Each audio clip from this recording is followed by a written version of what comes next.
ఎలక్షన్లో గెలిచిన కాంగ్రెస్ పార్టీ హామీల అమలు మరచిపోయిందని బీఆర్ఎస్ ఎమ్మెల్సీ కవిత విమర్శించారు. కర్ణాటకలో కాంగ్రెస్ ఇచ్చిన హామీలు అమలు కావడం లేదన్న కవిత విద్యాసంస్థల్లో హిజాబ్ బ్యాన్ ఎత్తేస్తామన్న సిద్దరామయ్య సర్కార్ ప్రస్తుతం కన్ఫ్యూజన్లో ఉన్నారన్నారు. ఇండియా కూటమి నేతల కామెంట్స్ పై రాహుల్ ఎందుకు మాట్లాడడం లేదని ప్రశ్నించారు కవిత. ఏది పడితే అది మాట్లాడి ఓ 2 ఓట్లు సంపాదించుకున్నాం అనేటటువంటి ప్రయత్నాలు కొన్ని పార్టీలు చేస్తూ ఉన్నాయి. ఈ పార్టీలు ఐఎన్డీఏ అలయన్స్ లో భాగస్వాములుగా ఉన్నాయి. సో ఐఎన్డీఏ అలయన్స్ ని లీడ్ చేస్తున్నటువంటి కాంగ్రెస్ పార్టీని, వారి నాయకుడు రాహుల్ గాంధీ గారిని ఇవాళ నేను ప్రశ్నిస్తా ఉన్నాను. ఎటుబడితే అటు మాట్లాడి సనాతన ధర్మం గురించి మాట్లాడి కోట్లాది మంది హిందువుల మనోభావాలు దెబ్బతీసినప్పుడు మీరెందుకు మాట్లాడలేదు? మీరెందుకు ఆ పార్టీలను నిలువరించలేదు?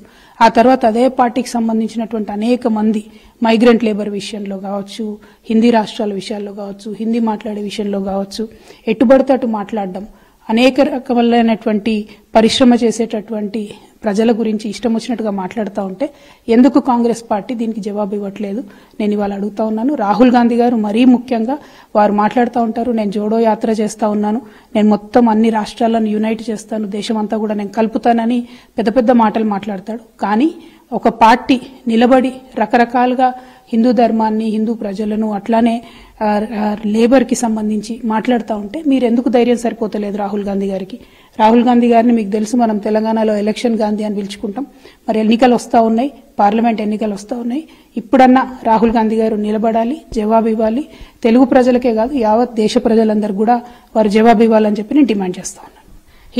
హిజాబ్ ని కర్ణాటకలో బ్యాన్ చేస్తే ఆ విషయాన్ని ఎన్నికల్లో ఒక అంశంగా కాంగ్రెస్ పార్టీ వాడుకున్నది.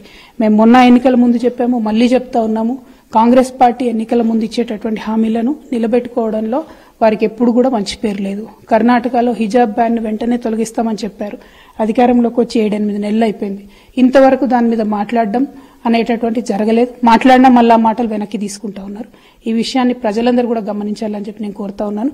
కాంగ్రెస్ పార్టీ అంటేనే మోసం, కాంగ్రెస్ పార్టీ అంటేనే కుట్ర, కాంగ్రెస్ పార్టీ అంటేనే మభ్యపెట్టే మాటలని ప్రజలు గుర్తిస్తారని, దేశ ప్రజలు గుర్తించాలని